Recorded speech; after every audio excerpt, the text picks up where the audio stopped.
la séance. I now call the meeting to order.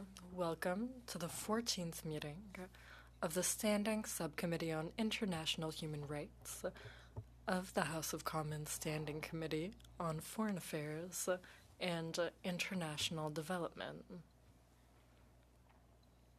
Pursuant to Standing Order 1082 and the motion adopted by the Subcommittee on Monday, January 26, 2026, the Subcommittee will meet as part of its study on the global implications of transnational repression. Today's meeting is being held in a hybrid format. In accordance with the standing orders, members may participate in person or via Zoom. For the benefits of the witnesses and members, please wait until I recognize you by name before speaking. For those participating by video conference, click on the microphone icon to activate your mic, and please mute yourself when you are not speaking. For those on Zoom, at the bottom of your screen, you can selection the appropriate channel for interpretation, floor, English, or French. For those in the room, you can use the earpiece and select the desired channel. A reminder that all comments should be addressed through the chair. J'aimerais maintenant souhaiter la bienvenue. I would now like to welcome our first witness.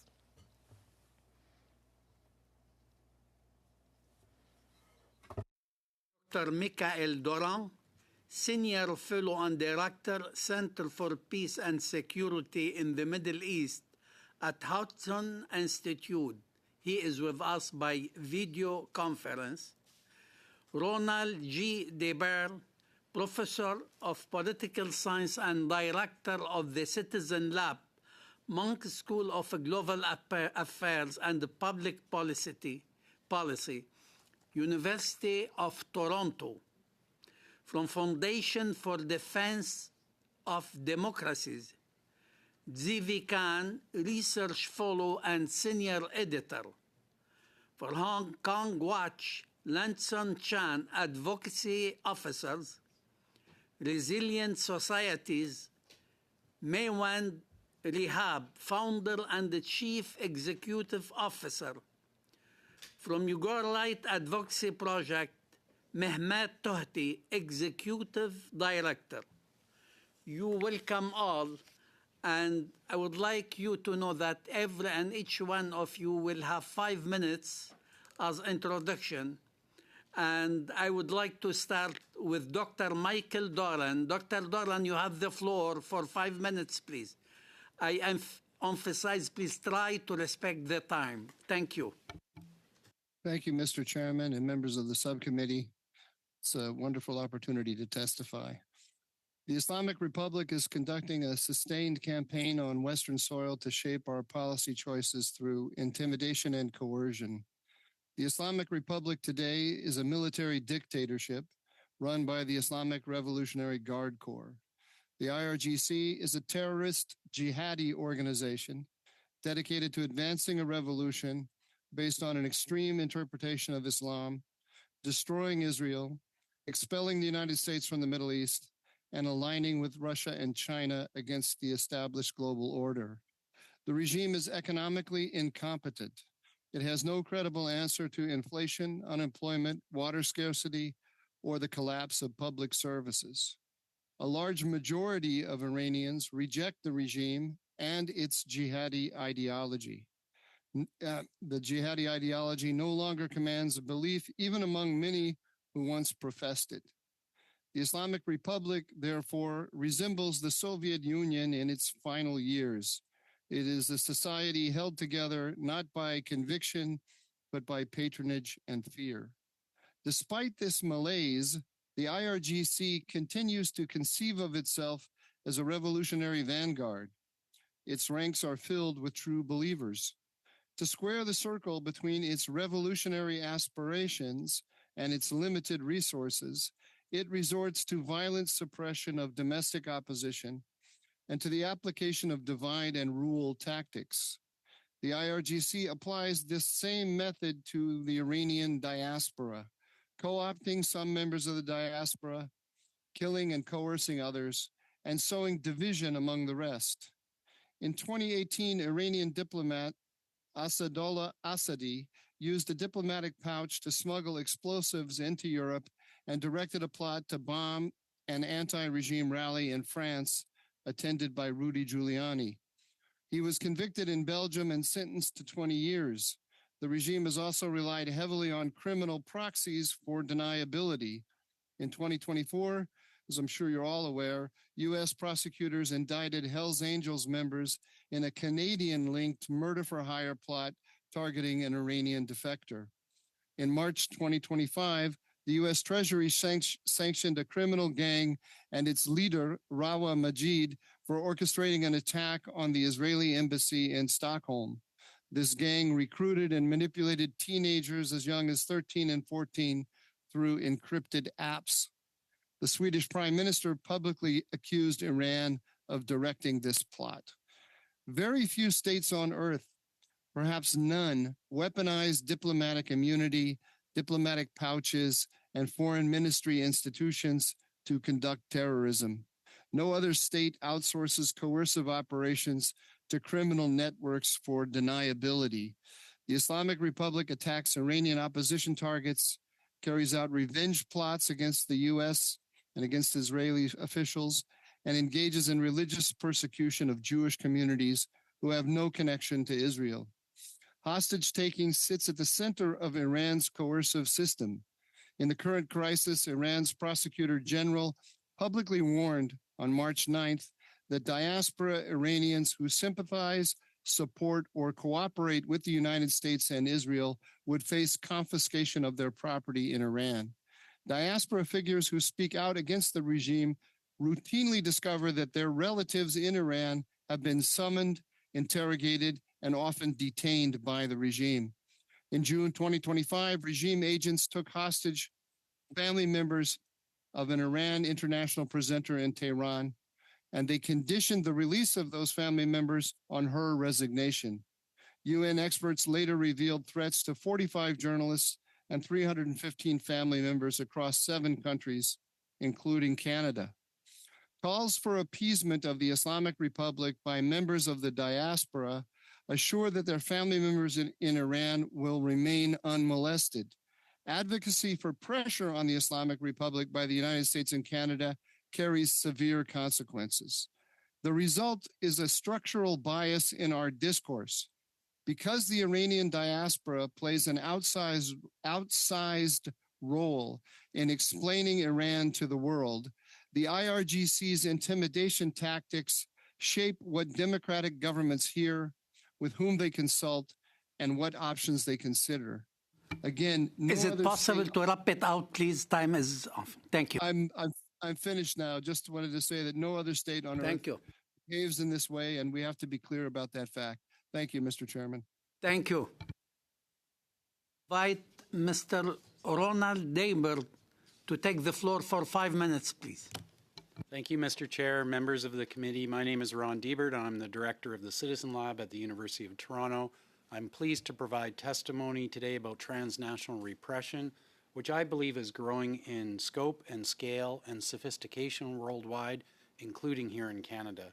For over 15 years, our investigations at the Citizen Lab have shown how governments take advantage of a poorly regulated and extremely sophisticated mercenary surveillance marketplace to hack, track, and neutralize political opposition and civil society across borders. As part of this research, we have spoken to hundreds of victims, and these interviews surfaced common experiences. Victims who had suffered torture and other types of repression and who had fled from one country to another, like Canada, for their safety, soon realized that they were not truly safe at all. Their sense of sanctuary was shattered when the governments they had fled from reached across borders to harass, surveil, and track them. Victims described not knowing where to turn or receiving little help when they reported their experiences to authorities. Formal complaints submitted to law enforcement typically went nowhere, with local officials either unable to determine who was responsible or, when it was clear, unable to hold foreign governments accountable. Chilling effects are common, with people retreating from public life. Despite some progress, which I'm happy to talk about in the Q&A, I believe transnational repression will expand dramatically in the coming months due to three factors. First, the authoritarian turn in the United States. We have all witnessed the spectacle unfolding south of the border, and as Canadians, we hear clearly the threats to our sovereignty. Among the many things that can be said about that sad situation is its impact on the topic of this hearing. The U.S. has pivoted from combating transnational repression to becoming a major enabler of it instead. The Trump administration has allocated $85 billion to ICE, transforming it into a secret paramilitary force equipped with the latest mercenary spyware and facial recognition tools. Its agents roam the streets without identification, outfitted in battlefield fatigues, heavily armed, routinely kidnapping people or breaking into their homes without warrants or probable cause. Trump associates and family members act as policy advisors while enriching themselves with Gulf sheikdoms that are the world's worst perpetrators of transnational repression. This shift will normalize state repression and embolden dictators. Second, artificial intelligence. AI will increase the scale and precision of transnational repression. It can now be used to rapidly de-anonymize social media users and generate hyper-realistic disinformation campaigns, and will be used in every aspect of the dictator's toolkit for repression. It is concerning that the Canadian government appears broadly enthusiastic about AI while failing to deal with its harms. Our government has signed an agreement to collaborate on AI with the UAE, a regime with a long track record of supporting unethical surveillance. This is not an administration prepared for the coming flood of AI-enabled repression. Third, variable geometry. Prime Minister Carney has recently outlined a foreign policy of variable geometry or values-based realism. In practice, this has meant entering into partnerships with major perpetrators of transnational repression like China and Russia. The protection of citizens rests on international human rights law. This foreign policy shift signals a softening of that stance. My recommendations, in light of the coming tsunami of transnational repression. First, engage the grassroots. The government must engage deeply with affected diaspora communities. Victims need an easy-to-use hotline with immediate responses. We must reverse the financial cuts to immigration and refugee support systems at the very time they are needed most. Second, turn pledges into action. Canada has not yet put in place export controls or other restrictions against mercenary surveillance vendors. We must also hold individuals accountable with visa restrictions and sanctions. Third, regulate AI. The government should cease any cooperation on AI with governments known to be perpetrators of transnational repression. We must mandate independent due diligence audits of tech platforms. Finally, review the Safe Third Country Agreement with the United States. The determination that the U.S. meets a, quote, high standard, unquote, for human rights is now out of date. We must rethink this agreement alongside the risks of transnational repression emanating from south of the border. Canada has always prided itself... Please wrap it out. We exceed the time. We must contrast our approach more forcefully, not only with words, but with deeds to match. Thank you, Mr. Chair. Thank you. And now I would like to invite Mr. Zvi Khan to take the floor for 5 minutes, please. Mr. Chair and honorable members of the subcommittee, thank you for the opportunity to testify. I am pleased to offer insights about the Islamic Republic of Iran's transnational repression on behalf of the Foundation for Defense of Democracies, a nonpartisan research institute in Washington, D.C., where I serve as a research fellow and senior editor. Iran and the Islamic Republic of Iran are not the same entities. Iran, not the Islamic Republic, denotes the historic millennia-old civilization of Persia, rooted and manifested in a nation with borders. The Islamic Republic, however, is rooted in a religious ideology whose aspirations are unconstrained by geography. In fact, the Islamic Republic's radical revolutionary Shiite creed has broader ambitions that transcend lines on a map. In this sense, when I speak of the clerics that lead the Islamic Republic, I choose my words carefully. I describe them as the regime in Iran, not the Iranian regime. It's a crucial distinction, for there is nothing Iranian about the regime in Iran today. In fact, I would argue, to use a more apt description, that the Islamic Republic is a foreign entity occupying the nation of Iran, and it is using that occupation as a launching pad to launch a campaign of transnational repression targeting dissidents outside its borders. As the Islamic Republic's constitution states, the Islamic Revolutionary Guard Corps, or IRGC, which leads this campaign, seeks to fulfill, quote, the ideological mission of jihad in God's way, that is, extending the sovereignty of God's law throughout the world, end quote. Thus, since 1979, the Islamic Republic has assassinated or otherwise plotted to harm hundreds of critics across the globe, including Iraq, Turkey, the United Arab Emirates, the United Kingdom, France, Germany, the Netherlands, Austria, and Switzerland. That's just a partial list. In my home country of the United States, the Islamic Republic has attempted to kill Iranian-American human rights activist Masih Alinejad. It has also plotted to assassinate President Trump. The regime has even sanctioned my organization, the Foundation for Defense of Democracies, and threatened violence against us. In Canada, some 700 IRGC agents reportedly take residence. CSIS recently said that it thwarted numerous lethal threats against Canada originating in the Islamic Republic. And just last week, the U.S. Department of Justice unveiled court documents reportedly indicating that the regime offered a $250,000 bounty to a drug cartel to kill former Ontario politician Goldi Gamari. But because the Islamic Republic's ideology animates its transnational repression, and because this ideology inspires its supporters around the globe, the regime's threat to Canada extends beyond Tehran's direct agents. In recent years, and particularly since the atrocities of October 7, 2023, committed by Hamas, which is a proxy of the regime in Iran, attacks against Jews and Iranians by a range of perpetrators have significantly increased in Canada. But the views of the Islamic Republic, which helped orchestrate the October 7th atrocities, constitute an ideological heart of global Islamist sentiment, ultimately making the regime complicit in these attacks in Canada. As such, Ottawa should recognize that because the Islamic Republic's creed constitutes its very reason for being, it will not end its transnational repression so long as the regime remains in power. Without its creed, the Islamic Republic simply would not be the Islamic Republic. That means diplomacy alone will not end the threat. For this reason, I believe Ottawa should make clear, beyond the shadow of a doubt, that it supports the U.S. and Israeli military campaign against the Islamic Republic, as well as the rise of a new democratic government in Iran. Recent calls in Ottawa for de-escalation are counterproductive, as ending the military campaign prematurely would ultimately ensure the regime's survival. In this vein, I also recommend that Ottawa take immediate action to expel all IRGC agents from Canada. Mr. Chair, I come before this subcommittee as an American who believes in the historic special relationship between the United States and Canada. In this context, I am mindful of the tensions between Ottawa and Washington over the past year. But I believe America and Canada have a shared interest in a free Iran. The Islamic Republic threatens us both. By uniting in common cause, we advance our mutual security and shared values. Thank you again for the opportunity to testify. Thank you, and we have a shared interest, of course, in respecting our sovereignty on both sides. Thank you. I would like to invite Mr. Lenson Chan to take the floor for 5 minutes, please. Thank you, Mr. Chair. My name is Lenson Chan, and I'm the Advocacy Officer at Hong Kong Watch.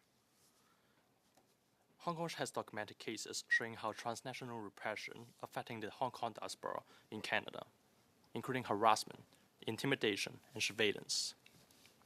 In one case, a Hong Kong diaspora advocate received anonymous threatening messages linked to her pro-democracy advocacy. The messages include violent videos and references to her boyfriend, employer, and workplace address. In another case, a co-founder of a Hong Kong diaspora community group that has assisted more than 30 Hong Kong asylum seekers received anonymous Telegram messages showing images of his home and threatening that he will be beaten in Chinatown. We have also documented cases where family members are targeted. One Hong Kong activist received anonymous messages referencing a private family trip, worrying that her young daughter could be harmed. Importantly, these incidents do not only affect activists. In Toronto, a community worker with no advocacy involvement received threatening emails at his workplace after attending a Hong Kong community event, forcing him to eventually leave his job. These cases show a clear and intensifying pattern of transnational repression targeting the Hong Kong diaspora. At the same time, Hong Kong authorities have issued public bounties against 34 overseas activists, including Zhou Tai, a Canadian citizen and federal electoral candidate. During the 2025 election campaign, wanted-style posters targeting Zhou Tai were circulated across multiple social media platforms. He was informed by the RCMP that they have received credible intelligence indicating he could be harmed. He also reported an unfamiliar vehicle outside his home, and his foreign years being followed. Additionally, in 2025, an MP publicly suggested bringing Zhou Tai to the Chinese consulate to claim a bounty of approximately $170,000 and later apologized. These incidents occurred within weeks of his nomination in late March 2025 during the election period. Following the election, his relatives in Hong Kong were taken in for questioning by the Hong Kong police. More recently, the father of Anna Kwok, another wanted Hong Kong democracy activist, was convicted and sentenced in Hong Kong. His case reflects how legal consequences can extend beyond the individual activists to family members. These developments reflect the extraterritorial enforcement claims embedded within the national security law of the People's Republic of China. In January 2026, the Canada-China Joint Leaders' Statements referenced law enforcement cooperation, raising concerns about safeguards and information sharing risks, especially given past concerns about alleged Chinese police service stations in Canada, where the outcomes of investigations remain unclear. While Canada enacted foreign influence transparency legislation in 2024, the registry remains non-operational as of March 2026, and no prosecutions have been publicly advanced under this framework. This issue is not solely a Hong Kong diaspora issue. It concerns Canada's sovereignty, security, and democratic integrity. Transnational repression silences voices within diaspora communities and discourages civic participation. In response, we recommend that the government of Canada adopts a prevention, protection, and punishment approach. Firstly, Canada should expedite the full implementation of the Foreign Influence Transparency Registry and establish a formal reporting mechanism for individuals experiencing transnational repression.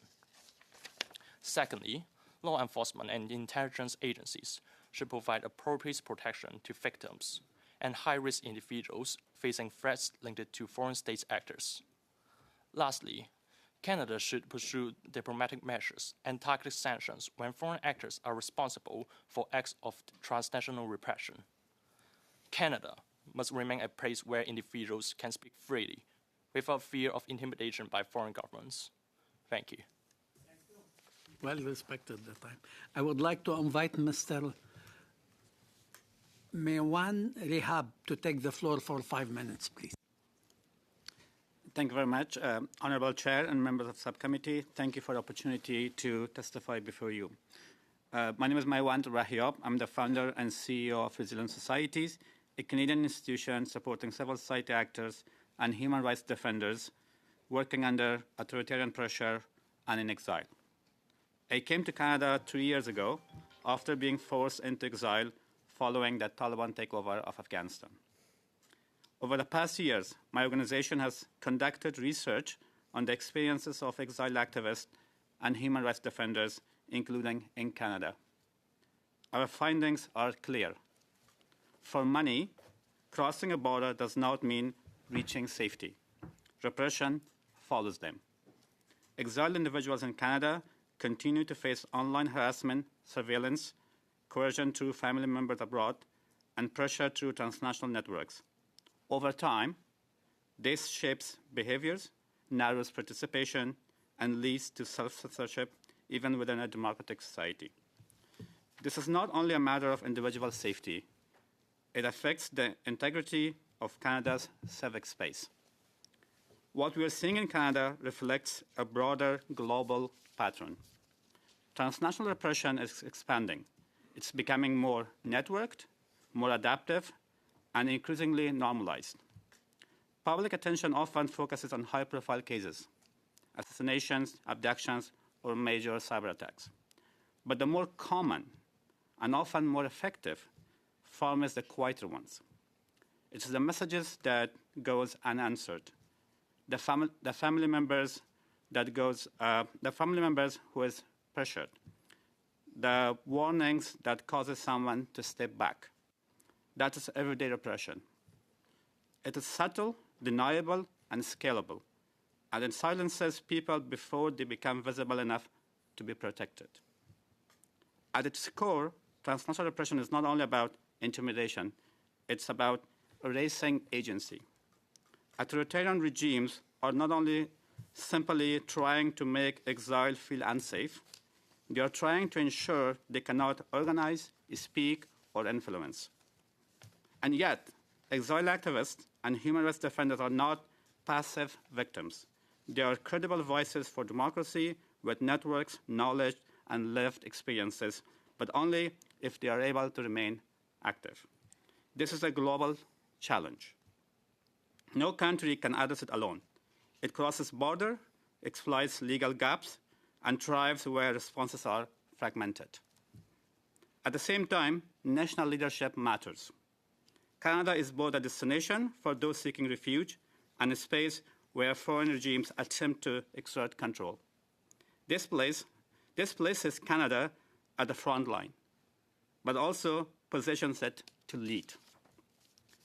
In 2025, last year, under Canada's G7 presidency, leaders recognized transnational repression as a growing threat and committed to addressing it collectively. The question now is how Canada builds on that commitment. My recommendation is that Canada adopt a civic refuge approach, a concept advanced by resilient societies in 2025. A civic refuge is not simply a country that offers safety. It's a country that protects and enables.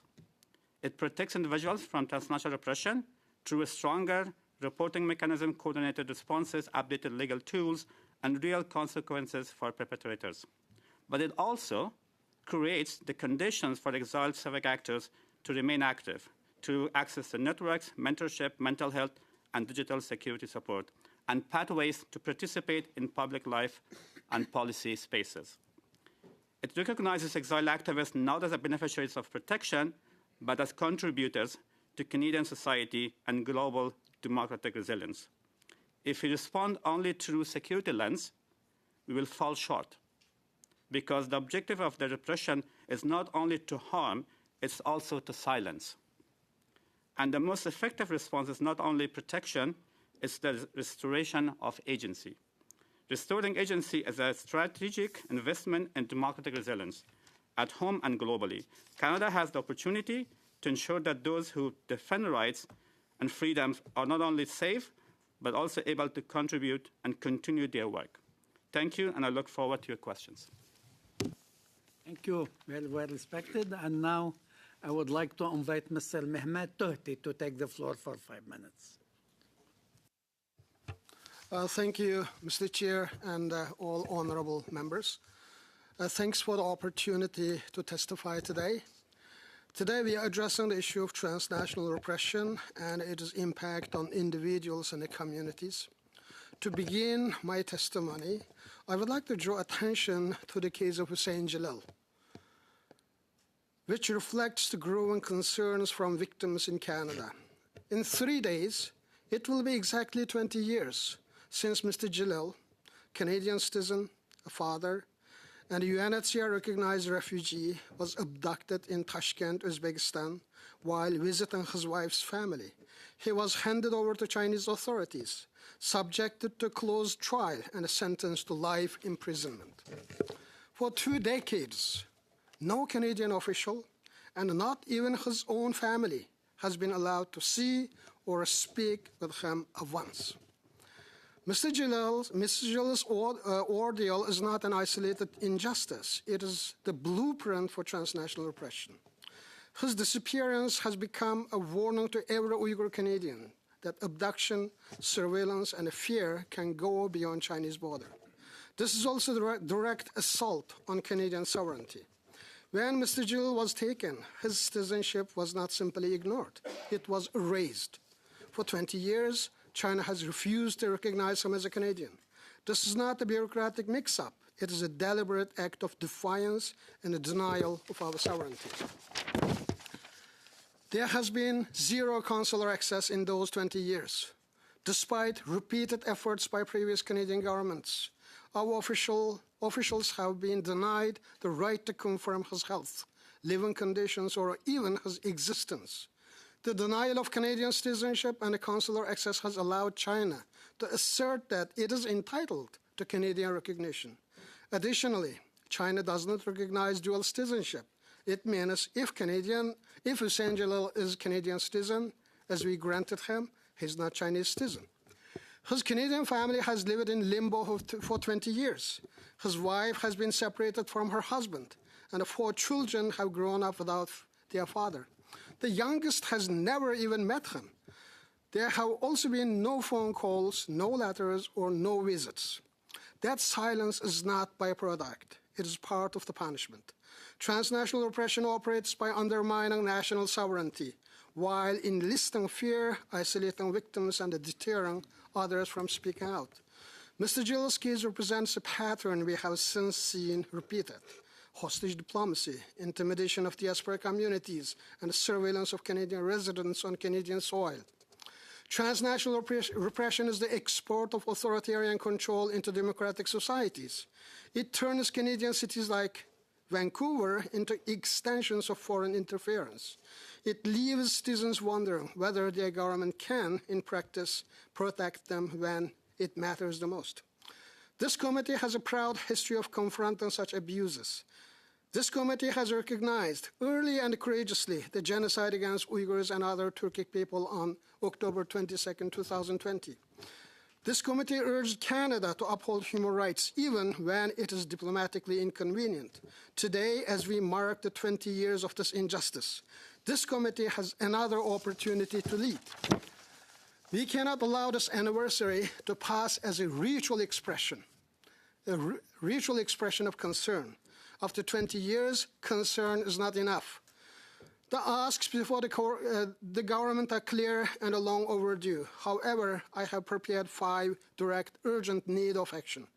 1, immediate and unconditional consular access. 2, direct and high-level diplomatic intervention to confirm proof of life and permit communication. 3rd, at minimum, 1 phone call between Mr. Hussein Jalil and his wife and the children. A renewed, determined effort to secure his release and reunite his family. Stronger protection for Uyghur Canadians facing harassment and intimidation here at home. For 20 years, Canada has failed to change the outcome. The least we can do now is to achieve the most basic act of humanity, to hear his voice again, and to bring him home. Hussein Jalil has been silenced for 2 decades. It is now our responsibility as the legislators, as the Canadians, to be his voice. At 11 a.m. on March 26, the 20 years anniversary of his imprisonment, we will hold a press conference at the press gallery in this chamber. I would like to invite each member to stay together in that press conference to support and a call for action on behalf of Hussein Jalil. Thank you. Thank you. Now I would like to go for the first round of question and answers, and I would like to start with Mr. Majumdar. You have the floor for 7 minutes, please. Thank you, Chair, and thank you to all who have provided powerful testimony about how transnational repression is launched by authoritarian regimes against the West and against democracies around the world. Many of you have personal experiences in this, and we thank you for your courage and your perseverance through it all. Dr. Duran, maybe I'll begin with you, if that's okay. Your testimony was interesting on so many levels. I would like to pick up on the thread about how authoritarians over the last half century have focused on expanding and extending their transnational repression in the West. Over the last 50 years, we've seen the rise and perhaps even today the fall of the Islamic Republic, at least the beginning of the end. We have seen Beijing replace the Kremlin as the West's principal rival. But let me ask you, sir, what's the common approach of these authoritarians and how they divide the West upon itself? Thank you very much for that question. We're seeing, especially after October 7th, a convergence in the propaganda of the Chinese, the Russians, and the Iranians with respect to the American alliance system. I focus mainly on the Middle East, but you'll find, I think, that the use of anti-Semitism and anti-Israeli themes is enormously productive for the Chinese, Russians, and the Iranians in several ways. First of all, it depicts the American alliance system as a colonialist and genocidal system. If Israel is conducting genocide in Gaza, if it's an apartheid state, well then the United States, which is Israel's biggest supporter, is the leader of a system that is imposing apartheid. It drives a wedge between the United States and Israel, and as we see, the current administration in Washington has expanded military cooperation with Israel beyond anything that we've known in the past, regards Israel as absolutely vital to American security in the Middle East. And the administration, and not just this administration, I think the United States government in general wants to do less militarily in the Middle East and focus the resources of the United States on East Asia. So it is resorting more. It is leaning more on allies in the region and Israel first and foremost. So any ideology that can drive a wedge between the United States and Israel weakens the United States. But then it also weakens us with respect to our other allies. I mean, there are protests on the streets in Europe against Israel, and that weakens the cohesion of the U.S.-European alliance. The same is true even on our own campuses here in the United States. Our domestic cohesion is affected by the strength of these ideologies. So what you find is that the Chinese, Russians, and the Iranians are engaging in their own messaging campaigns, but they're also using their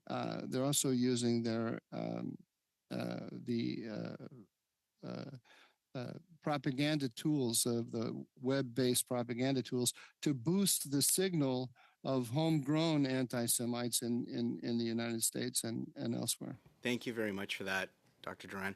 Zvi, I only have a couple minutes left, so let me ask you this question fairly quickly. You described in your testimony how the Department of Justice recently revealed 4 websites were behind a $250,000 bounty, one on California thought leader Elika Laban, one on a former Ontario legislator Goldie Gamari. To what extent do you see the regime in Iran propagating these types of violent threats against dissidents among Iranian communities in the West? In the United States. In this case, we have seen it in particular when we look at the situation you just described with the U.S. Department of Justice announcement. What we saw is actually an effort by the regime to target almost the United States and Canada at the same time. We saw 2 dissidents, an Iranian, an American, and a Canadian. They were targeted simultaneously, and that, I think, shows that we, United States and Canada, are united in a common effort again by this regime to target our dissidents, to target our citizens, and upend our way of life. I appreciate that. And when you're discovering that these types of attacks are happening on dissidents who are quite powerful voices, both inside Iran and around the world, what's your counsel to governments like the ones here in Ottawa and elsewhere to work together to confront how this regime is using technology and terrorism on our streets to go after people? I think first and foremost, we need to recognize that when Canada speaks, the world listens. Canada has been a long-standing leader on human rights, on repression, on transnational repression. And first and foremost, I think we need to speak with one voice about anti-Semitism, about dissidents who have been targeted. I think there are numerous ways we can do that. I think Canada has already done a great deal by sanctioning the IRGC, as has the United States. In this respect, we have a common bond. And I would urge Canada to continue these kinds of efforts to target dissidents, to sanction those who would engage in this kind of behavior, to cooperate on law enforcement activities so that we can unite, so that we can find these people together. And I think that would be a good way to, my initial counsel for Canada, to address this problem. Well, thank you very much for that. In my remaining 30 seconds, I'm not sure I can get too much out except to thank you for this round. Thank you both, Dr. Duran and Savi Khan, and I'll yield my time to the floor. Majumdar, I would like to invite Mr. Zubairi to take the floor for 7 minutes, please. Thank you, Mr. Chair, and the witnesses for being here, especially those who have gone through personal ordeal and standing strong despite the repression of states towards you and those around you. So thank you for standing strong. I'd like to start with Mr. Toti. You highlighted today the case of Hussein Jalil, Canadian citizen, who has gone through this horrible ordeal, him and his family, this horrible ordeal of having 20 years of separation and his incarceration. Can you talk about how this case actually exemplifies transnational repression, and what are the takeaways we should have as a country from this case? Thank you, Mr. Chair. It is a horrible 20 years, and for his family and for his children at the same time, entire the Uyghur communities in diaspora. And it was intended by Chinese government just to hit one bird hard and scare the rest. That was the tactic. Otherwise, Hussein Jalil, I know him personally, and we lived together. He's very peaceful and a family man. And the most stunning thing is, despite the previous governments, all Canadian governments' sincere efforts just to get sort of word from the Hussein Jalil personally, the Chinese government completely ignored his citizenship. And that also sent some sort of question mark about Canadian citizenship and what extent Canada can offer a protection. So this is kind of shock wave. And for that reason, I featured the Hussein Jalil in my opening statement entirely, because this is the beginning of transnational repression. 20 years ago, there was no transnational repression. We were talking about 20 years ago. And this Hussein Jalil's case is the face and the name of transnational repression. Canadian citizen abducted in foreign country and sentenced for life without granting a single consular access in 20 years. Just imagine. We don't know he's alive or dead. And for that reason, it is a really important case, and I really hope all parliamentarians across the party should pick up this case and ask government to take serious step of action. Thank you. And there has been a lot of parliamentary action that has been cross-party on this and the cause you're advocating for. With respect to safe third countries, we know Canada has offered a refuge to Uyghur people through a resettlement program. And there are other safe third countries, I would suggest G7 countries, I would argue are safe third countries for Uyghur people and others like Hong Kongers and Tibetans, others who are going through persecution and transnational repression, I should say. There are a lot of, when we zoom in on the Uyghur people, there are a lot of Uyghurs in third countries that are not G7. Are those third countries safe for them who are Uyghur outside of China in third countries?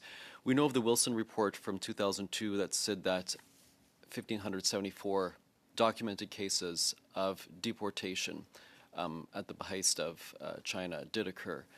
What's the situation today? Situation is the same as Wilson report highlighted a number of years ago. Maybe it is getting worse and worse because of the Chinese increasing influence over those countries and those countries' dependency on diplomatic and economically to China, and also those countries' tendency seeing or accepting China as a leverage against the Western powers. And for that reason, those countries are more dependent to China than ever before. And so victim communities are Uyghurs and vulnerable people. They are paying a heavy price. And as you remember, last year, Thailand has deported 40 Uyghurs back to China. And just the last month, UN issued a report. They couldn't find the whereabouts of those deported Uyghurs. And we don't know. Are they in prison or safe or with their families? Chinese government refused to give any account about them. So Central Asian states, Kazakhstan, Kyrgyzstan, Uzbekistan, Tajikistan, till Azerbaijan, and even Turkey, and Middle East, Egypt, Saudi Arabia, United Arab Emirates, in general, all of them not safe. In general, not safe. Yeah, not safe. Thank you. I appreciate that for the record. I'd like to go to Mr. Dilbert. I don't know if it's Doctor. My apologies. Dr. Dibert. I'd like you. I know you at Citizen Lab have done a lot of work in terms of monitoring and transnational repression. I'd like to just open up the floor for you to speak to your research. How do states do this in terms of when it comes to your research, electronic, and which states are involved in this? Question. Yes, we focus on the digital component of transnational repression, and typically this involves governments using a variety of surveillance and hacking tools, many of which are commercially available now, to repress people abroad. And in fact, this is why we are seeing an explosion in cases globally over the last 15 years. The digital ecosystem is poorly secured. Social media is a perfect vector through which to harass and intimidate people. And of course, there is now a largely unregulated mercenary surveillance marketplace of companies that provide governments, under the auspices of fighting crime and terrorism, tools that enable them to track, get inside the devices of political activists and dissidents abroad.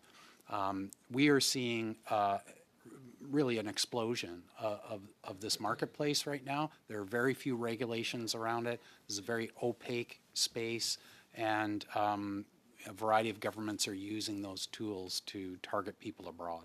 Are there any particular companies, groups, or governments that stand out in these sorts of activities? Yes, 100%. There have been companies that have featured prominently in our research. NSO Group, the manufacturer of Pegasus spyware. Many people in this room may have heard about it because of the press reporting and the Citizen Lab's forensic research. Dozens of cases over the last 10 years of governments using that either for domestic espionage or spying on people abroad. But NSO Group, which by the way has been sanctioned by the United States, is only one company in a growing marketplace. There are American companies, there are Italian companies, there are Gulf-based companies, Spanish companies. The reality is it's a very lucrative marketplace. There's a big appetite for this technology, and it boils down to the fact that every one of us carries around one of these, takes it home with us, puts it at our bedside table. 1 minute it's safe, the next it's funneling data to a bunker somewhere on the far side of the world. And in our research, what we do is through careful forensic analysis, meet with victims, analyze their phones, and in many cases we see that they've been spied on unwittingly. Someone from abroad can turn on a camera, turn on a microphone, of course, look at all of your social networks today and in the past, and most powerfully track your location in order to facilitate either kidnappings, beatings, or in the worst case, assassinations. Thank you. Thank you, Mr. Zubairi. I'd like to invite Mr. Alexis Brunel du CEP. Take the floor pour 7 minutes, s'il vous plaît. Merci. Thank you, Chair, and thank you to all of our witnesses for this very important study. Mr. Tordi, I'll be with you next Thursday for the press conference to raise awareness about Mr. Salil's incarceration. Mr. Dodi, I think one of the ways to counter TNR is to remain consistent with political decisions we've already made. I'll talk about M62 that recognized the Uyghur genocide, that was supposed to help bring in 10,000 Uyghur Muslims, minorities, for 2 years starting in 2024. In your opinion, did the Canadian government keep their promise? Did they reach their goals set out in the motion? Thank you, Chair. M62 program is the program voted by the whole full House, and the government accepted this program and promised to Parliament to implement it. And the program kick-started as of January 1st, and now it is almost 2.5 years. And the program is ongoing. The concern is we did not bring the 10,000 people yet. We did not bring even 1,000 people yet. Probably we bring less than 500 in 2 years. And if we continue in this speed, it may take 20 or 40 years to bring 10,000 people. And for that reason, I urge the government of Canada to uphold that parliamentary promise, parliamentary will, and the Ministry of Immigration and Citizenship Canada just to review this program one more time and expedite it. Thank you. Merci pour ça. Thank you. We've spoken enough to say that I have quite a few friends in the Uyghur community. Regularly, witnesses from the Uyghur territory here say they're pressured, they feel watched, and their loved ones in China feel that. And so that's what TNR is. They pressure their friends back in China. Do you think that the Canadian government over the last few years or the last few months is taking that seriously?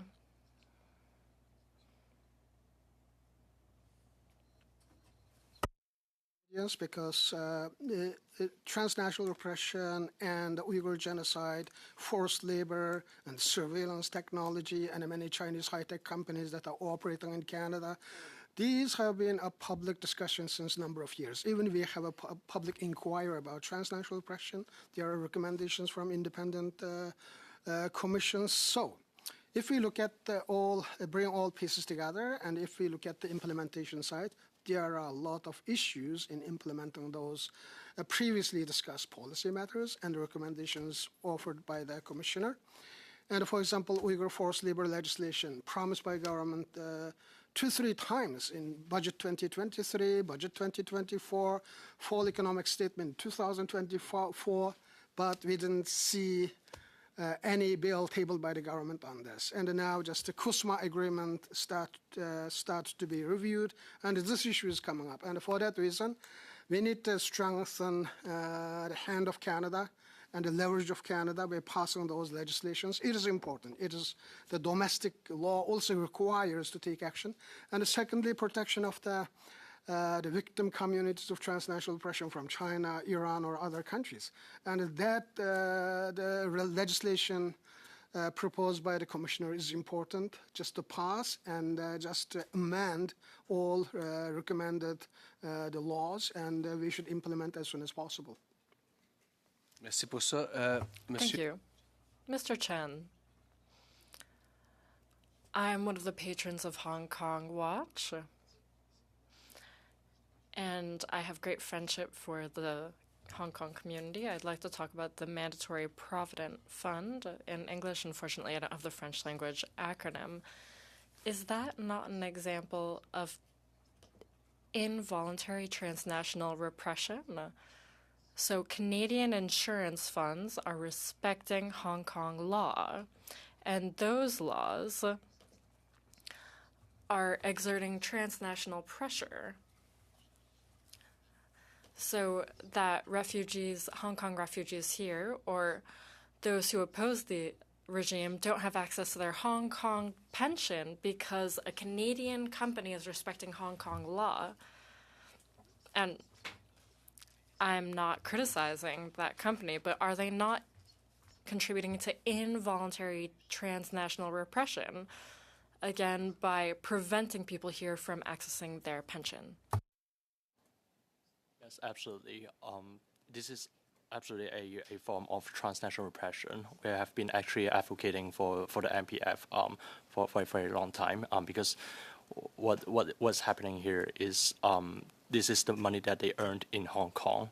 It's basically sort of like a pension fund, but just because of the Hong Kong law, and sometimes if they are dealing with refugees fund, it will be even more serious. They can apply the national security law, and be did in Hong Kong right now, and transform into a prevention of accessing those funds. So they would have lost this fund potentially permanently, and some of them even temporary is it doesn't make sense.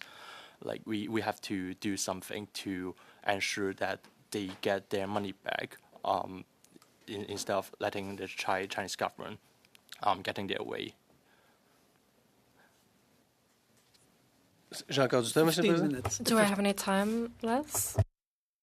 OK. 15 seconds, all right. 15 seconds, well, I'll cede my time. I invite Madame Dillon to take the floor for 5 days.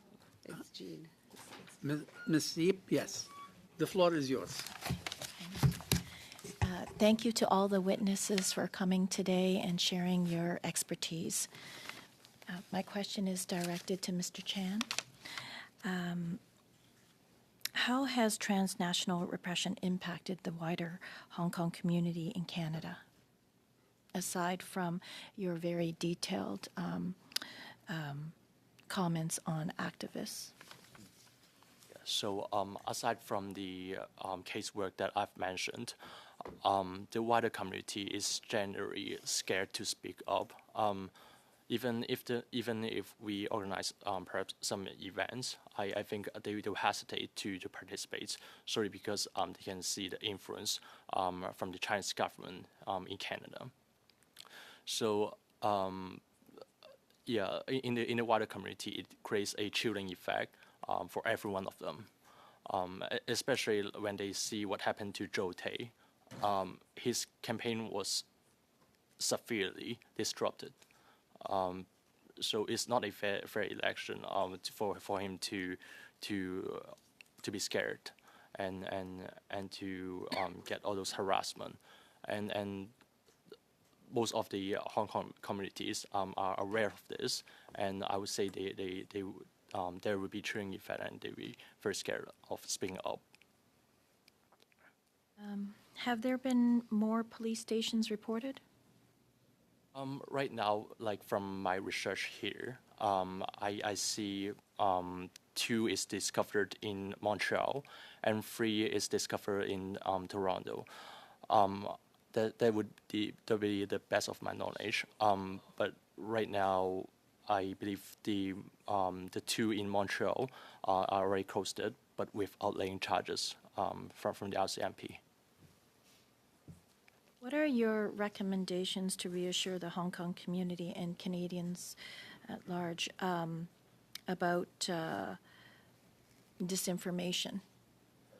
Yeah, I think the most pressing thing that we can do right now is to implement the legislation, the foreign registry passed in 2024.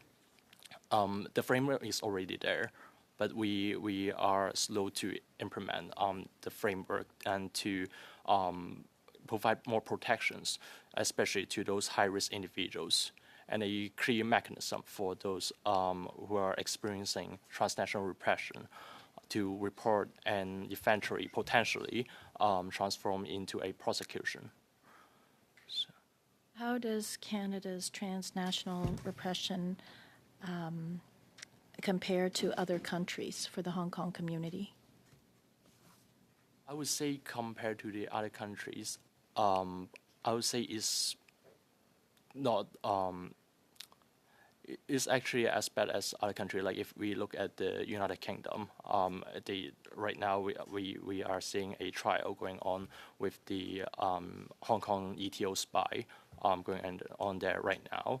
But at the same time, it seems it's more quiet in Canada. But if we look back to the election campaign just in 2025, I spoke to Joe Tay personally, and we discovered there was very there's a lot of activities during the election period.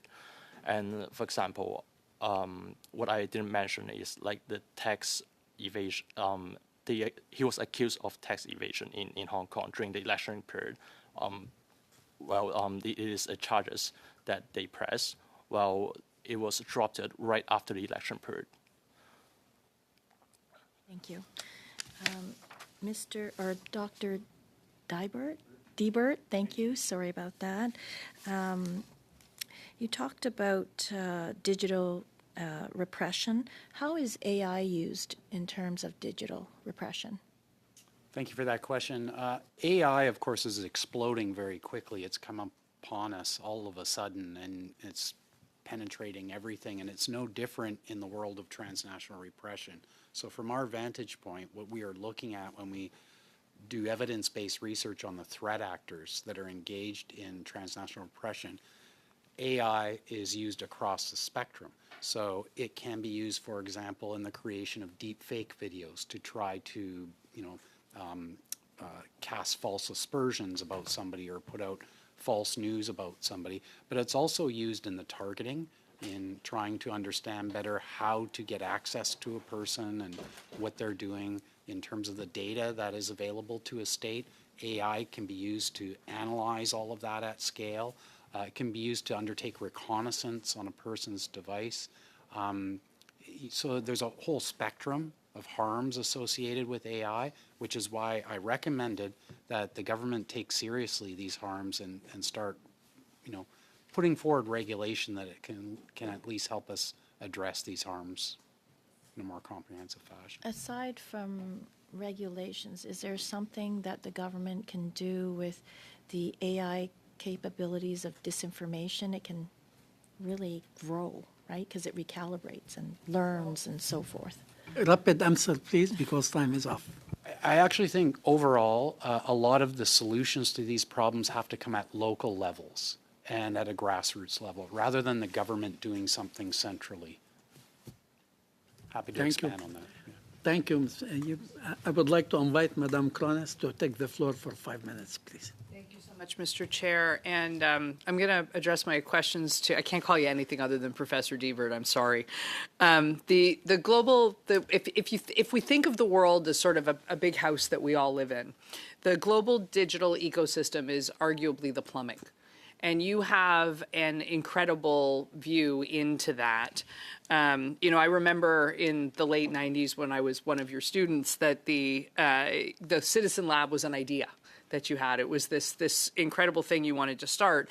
And now, 25 years later, it is really in a position to be able to investigate novel threats to democracy, to human rights, and global security from a digital perspective that gets at some of that melds together that international finance, the defense, and all of the pieces.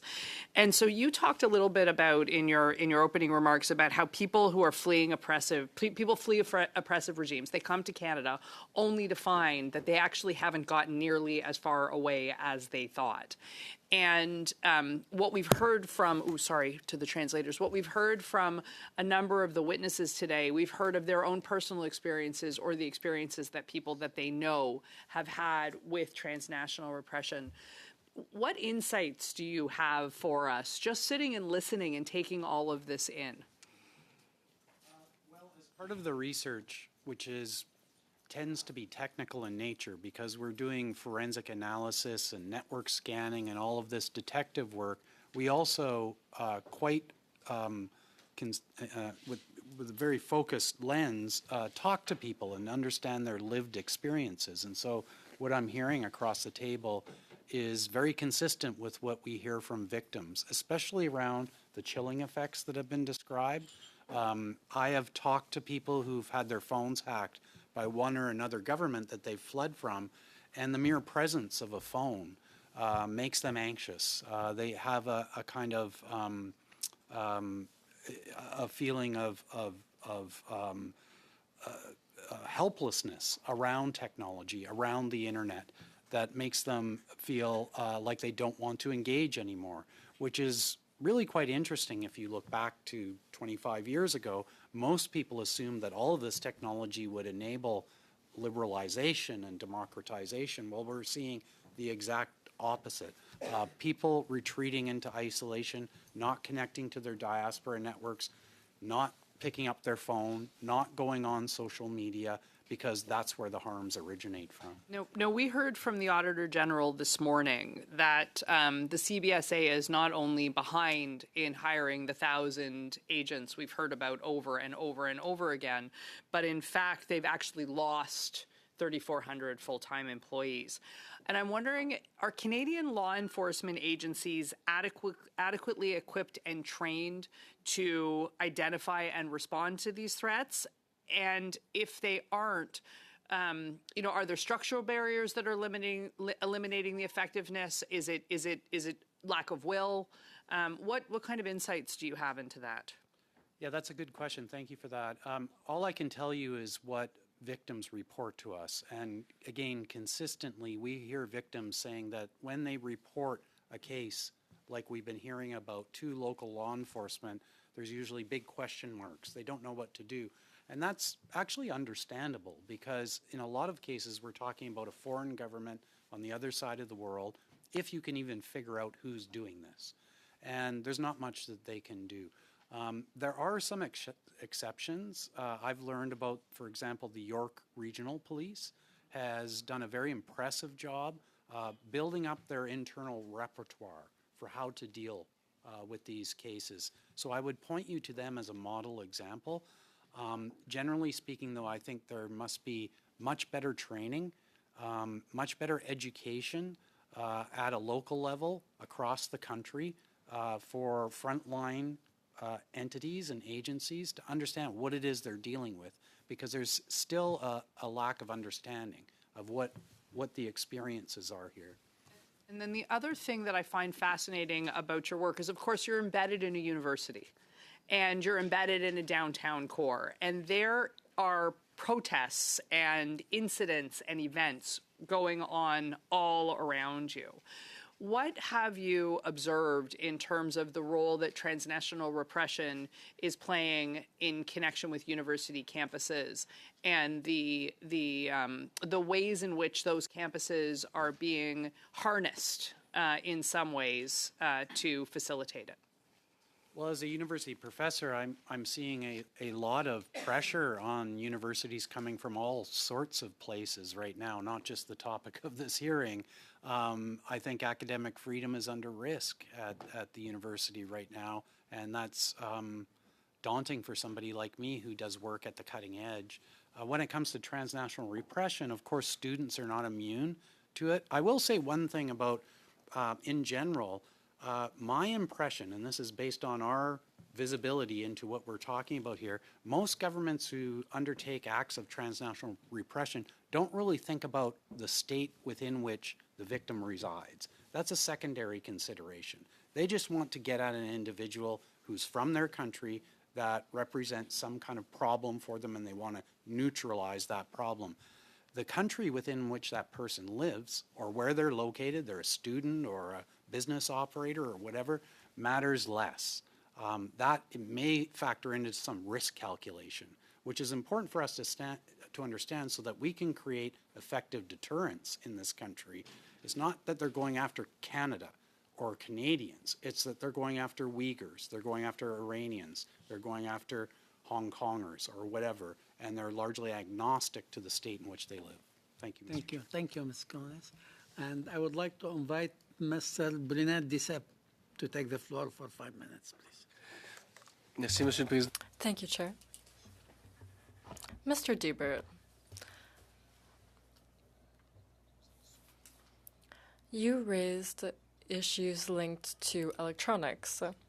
That speaks to me.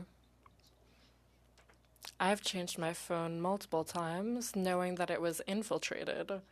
To be clear, I was never afraid for my safety, but through that phone, even via encrypted apps, I communicate with activists or those who oppose certain regimes.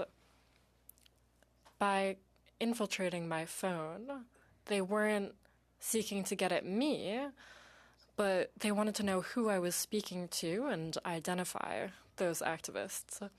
So there's a real issue there. You said there needed to be more local initiatives, but on a macro level, what about on a macro level? Please speak to that. There are 4 countries that are targeted with TNR: Russia, India, China, and with India and China, we're warming up diplomatically recently, that is, with Canada. Do you think there's an issue there? Do you think we should be a bit more careful with that kind of warming of diplomatic relations? Because it's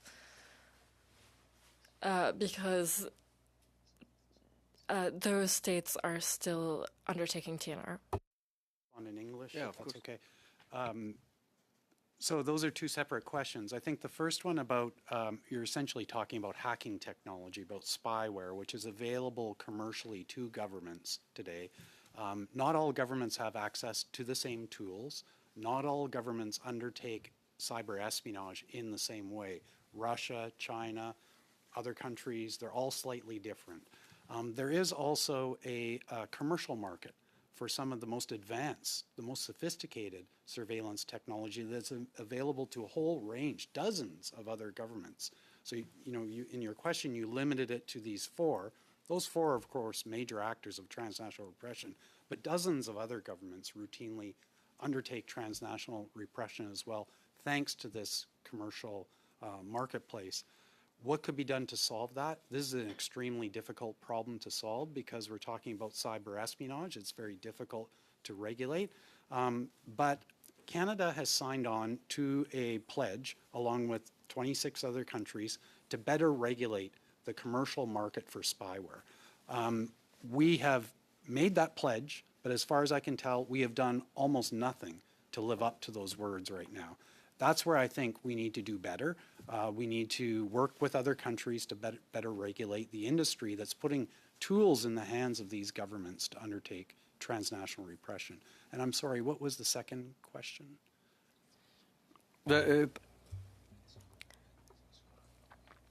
you think we should be a bit more careful when we warm diplomatic relations with states that undertake transnational repression?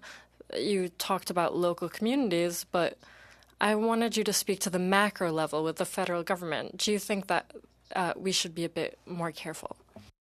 For that, yes, I definitely think this is a problem. Look, when you start putting aside the fact that these governments are major actors that have engaged in transnational repression against Canadian citizens, against immigrants and refugees in this country, you sweep all of that aside and you say, okay, now we're into a new territory. I think that's a problem because it sends a signal to those governments that we're no longer serious about combating that problem. And I've seen it in the past. Back in 2018, we discovered that a Canadian permanent resident, Omar Abdulaziz, a Saudi by birth, had his phone hacked with Pegasus spyware by Saudi Arabia while he was in Sherbrooke, Quebec as a student.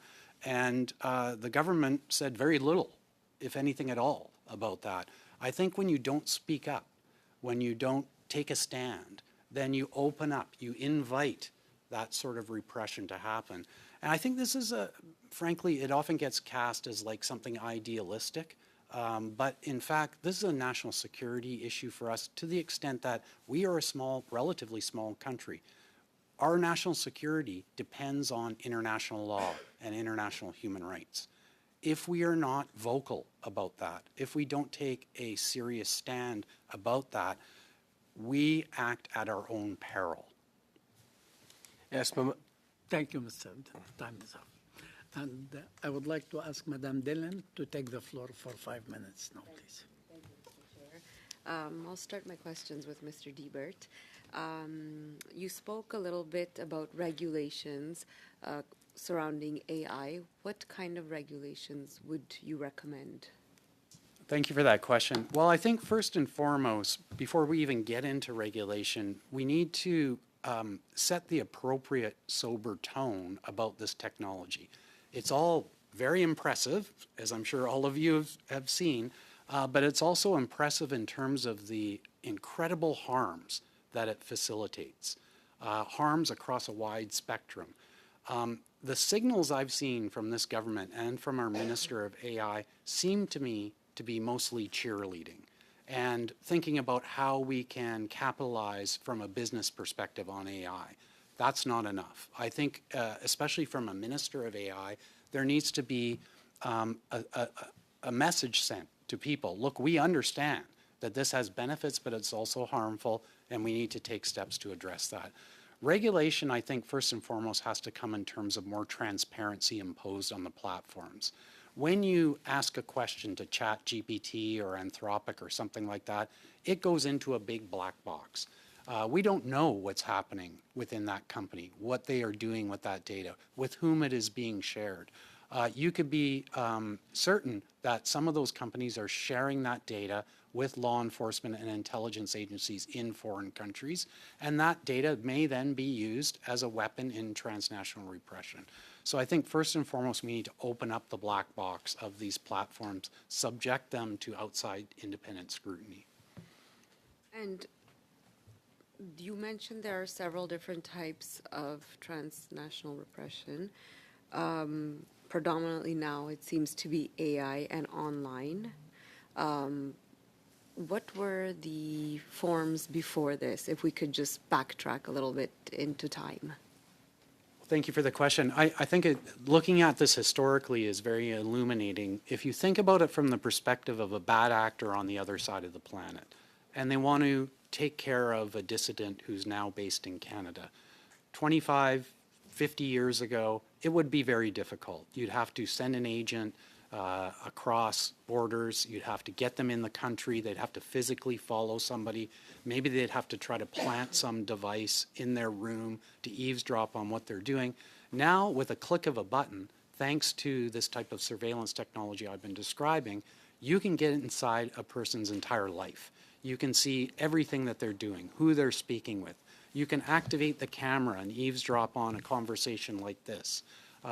You can go back in time, look at all of the emails that they've sent. So this is a quantum leap, not only in surveillance potential, but in the potential for transnational repression. And that's why I think, honestly, we're at a crisis moment when it comes to the tools that are available to actors. I know there's a lot of attention in this hearing to Iran because it's in the news right now, but again, I need to emphasize there are dozens of countries from many parts of the world that are targeting Canadians from many, many different backgrounds. The experiences that you hear from Hong Kongers and Uyghurs are consistent with what I'm hearing across the board. Name some of these countries that are predominantly engaged in. I mean, Rwanda, major perpetrator of transnational repression. Very rarely does Rwanda get mentioned because it's often seen as a success story, and there's a complicated history with Rwanda, and the president is very popular, and there's a lot of investment in the region. If you talk to any Rwandan dissident, they will tell you horror stories of not only targeted surveillance, but targeted kidnappings and assassinations as well. There are many other countries, or every region in the world has countries like that that are engaging in transnational repression. And I was also going to ask you this question, but it seems to have been answered somewhat. In terms of does it seem like there's an increase in transnational repression, more so than ever before? And is this thanks to technology, or is there another reason? Yes, I think it's thanks to technology. We're certainly inundated. We're a small research group, and yet we're flooded with inquiries from people who feel like they can't receive help they are lost.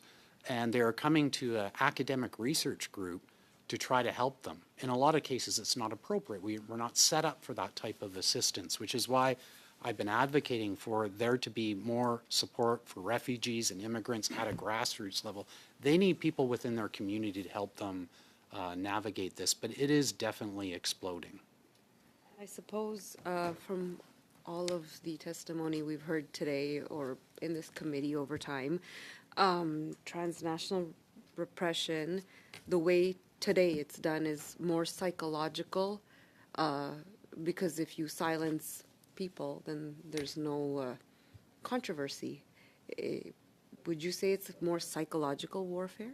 More psychological. I'll also say that empirically there is a major gendered component to transnational repression. We're seeing women, especially women of conservative societies, targeted differentially than men.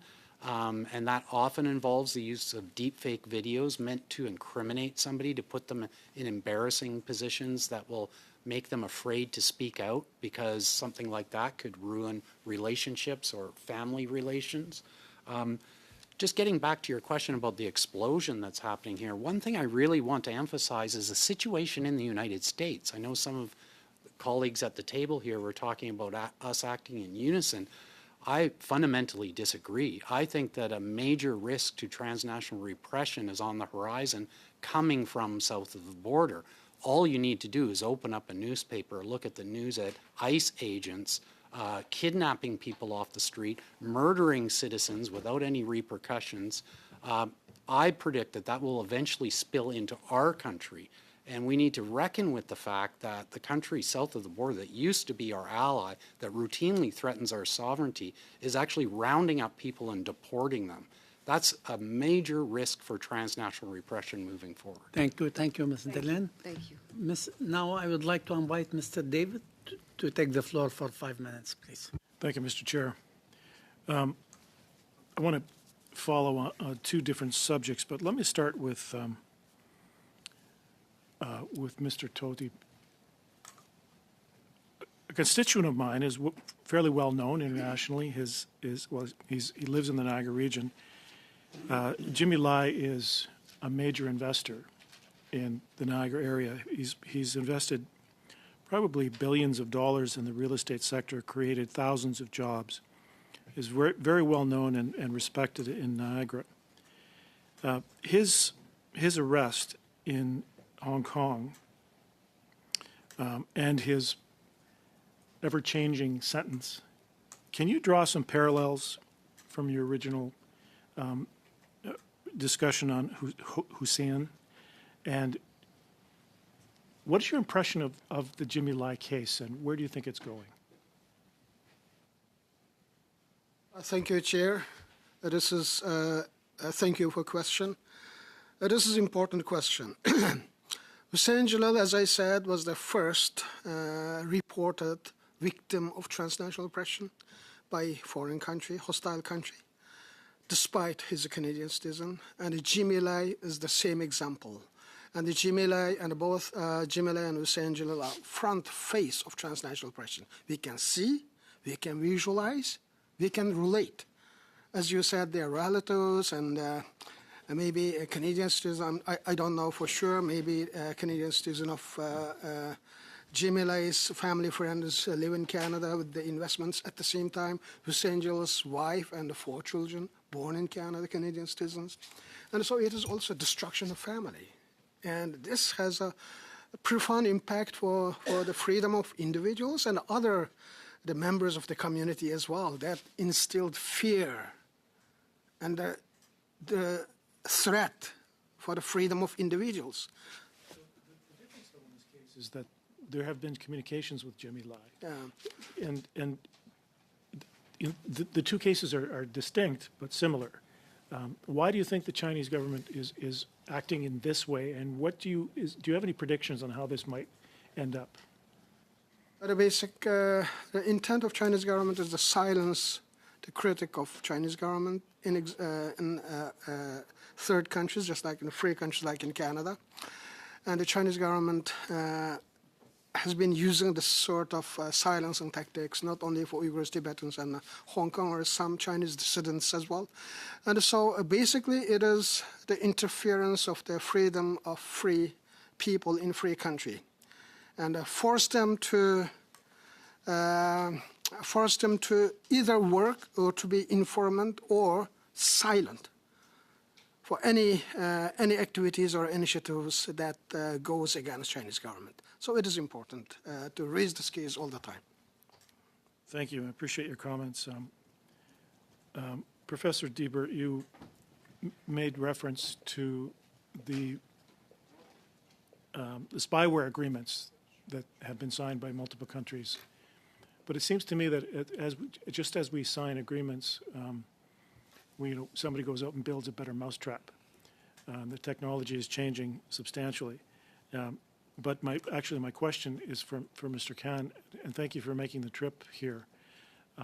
What do you see on the horizon? What is the landscape you see in the United States as we look at transnational issues? Where are we headed? That's for Mr. Khan. Well, I think it's a complicated question. With respect to Iran, I believe it's going to remain a continued threat, and we have to keep our eyes on it. The Islamic Republic has long plotted to act within the United States, as well as Canada, of course, and this is going to continue, I think, so long as the regime remains in power.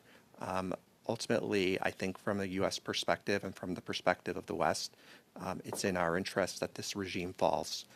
And I think that is should be the ultimate goal of Western policy of the United States and our allies. And I think so long as that is the case, we are going to continue to see transnational repression as a major problem in the United States. Thank you for that. So, Professor Diebert, that sort of same question on the technology side of things. As we look at AI, a couple of years ago, it was outside our realm of understanding. Now it's part of everything we do. And as those mousetraps get better and better, where do you think the future lies, and what can we do to help mitigate the future damage? Because it seems to be that every time we turn around, the threat gets bigger, and the sort of the knowledge of how to fix that gets smaller. Excuse me, in a few seconds, because we already passed 1 minute. Okay, thank you for the question. I will just say that it can feel daunting. The range of topics we're describing covers a huge spectrum. I think the only way to grapple with it is one, by picking apart and focusing in on one particular issue that we can better regulate, as opposed to thinking about how we change the entire universe of problems related to digital technology. Thank you, Mr. Chair. Thank you. Now, j'invite M. Brunel-Duceppe. Mr. Brunel-Duceppe, 5 minutes, please. Thank you, Chair. Mr. Torti, you spoke quite a lot about Mr. Selil, and I think it's important for everyone here to hear about someone that the government did not help. Should the government try at least one thing to free this man who's been imprisoned for 20 years? Thank you, Mr. Chair. From time to time, there was a question in the Parliament and the various committees that posed to the government officials about Hussein Jalal, and so far we haven't heard anything. And the only answer is Chinese government did not recognize his citizenship and refused to provide consular service. And for that reason, I don't know, except that sort of time-to-time communications that was held between two governments. I don't know what concrete steps government of Canada so far has taken. Okay. Et on n'a rien entendu, en tout cas moi je n'ai rien entendu de discussion. I didn't hear of any discussions behind the scenes between the Canadian government and the Chinese government. Earlier, Dr. Diebert spoke of the diplomatic warming between Beijing and Hong Kong. Did you see the deal made about the Chinese EVs that'll come to Canada with a lowered tariff? Do you think that that's a national security and public security issue? Do you think that can be used by Canada to have access to information? And do you also think it's an issue of forced labor? Because in parts of the supply chain, parts of those EVs are made by forced labor. Thank you, Mr. Chair. Thank you for the question. I would like to add one thing before answering your question. I believe the Prime Minister of Canada should call the family friends of Jimmy Lai and wife and the 4 children of Hussein Jalal have photograph taken and shared on social media. At least that photograph that travels in a light speed and they go somewhere in China and people share. Maybe there is even rare opportunities Hussein Jalal can see his children. Because since 20 years, in many countries, when the citizens was taken by a hostile state, the high-level officials immediately visit the victim families or call them to office, and the government officials stand with them. And in the case of Hussein Jalal, so far for 20 years, and no prime minister, no minister has just called them or just ask direct questions. What is your situation, right? This is something that government of Canada should do for both, for the family members of Hussein Jalal and the Jimmy Lai. And for your questions about the electric vehicle, this is a huge concern for all Canadians because electric vehicles is the vehicle on the computers on the wheel. They can directly communicate with the Chinese information hub and sending and transmitting personal information. For that reason, it is a national security issue.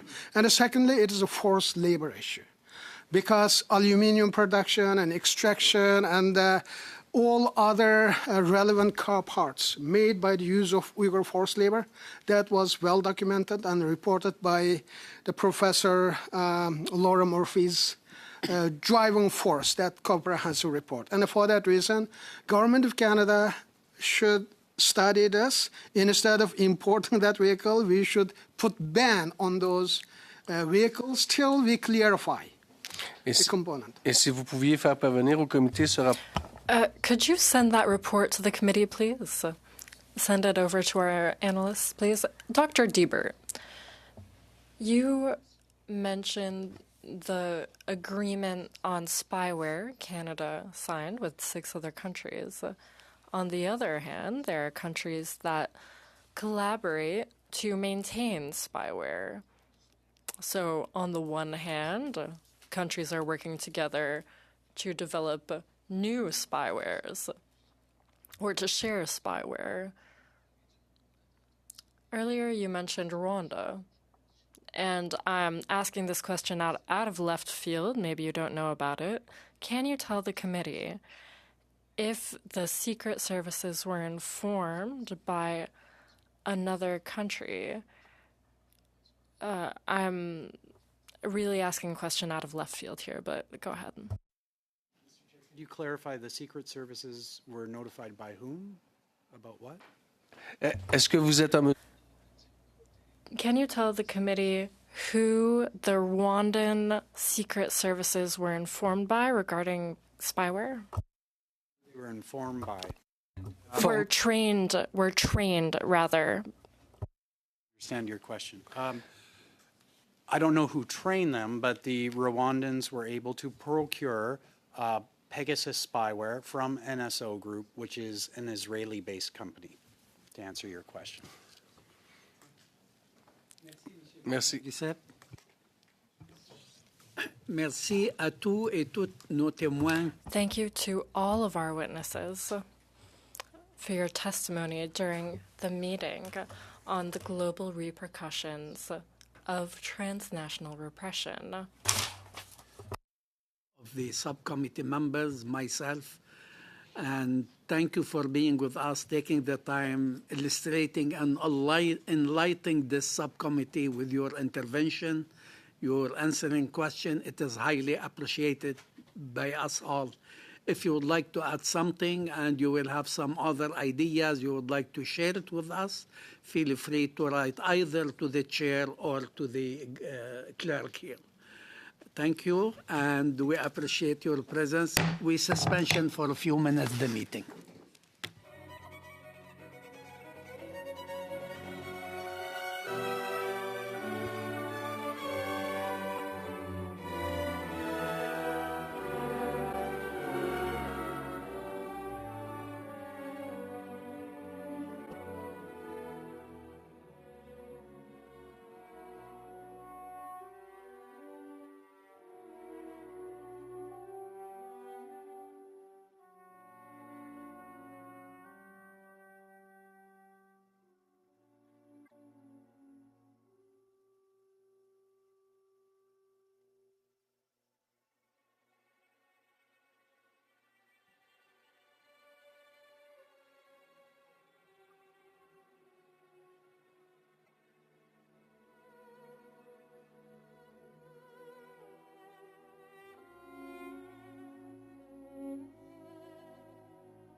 Thank you.